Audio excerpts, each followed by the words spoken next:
what's up guys? Papunta tayo sa emission test, no? Dito tayo nagpapa-emission kasi may kamurahan dito, no? Muray tayo ka, no? Dito po yan sa Cabanatuan. Ayan, sa Barrera, no? So, unahin mo natin itong emission. And then after emission, kukuha tayo ng insurance na, no?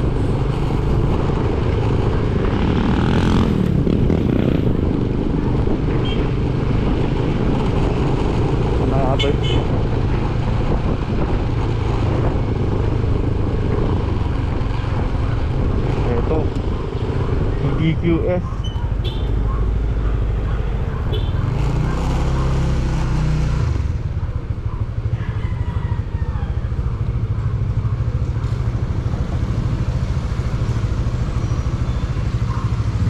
So natapos na tayo sa emission, nagbayad ng 360.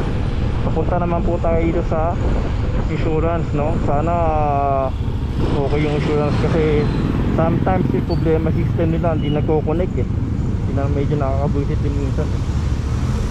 So kuha tayo ng insurance. Dito tayo kumuha ng insurance kasi budget lang tayo, no? Pag kasi sa labas 650 ang insurance. Dito nakakuha tayo 300 lang, so kalahati yung. Pero ganoon naman din ang purpose talaga, no? Hindi naman pagka nagkaroon ka ng problema eh magagamit mo insurance mo, no? So Cabanatuan pa rin po, ito yung Freedom Park. Papunta tayo sa insurance ngayon.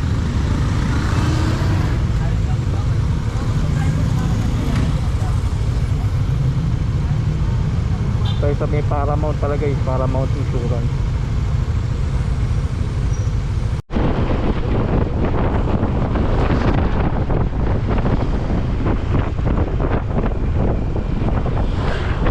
Tayo ng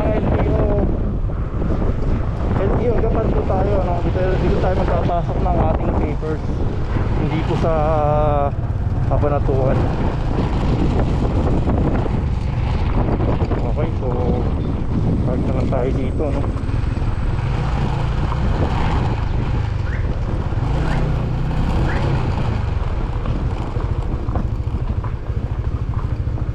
Medyo mainit eh, nakikipark lang muna dito. Okay, so ayan.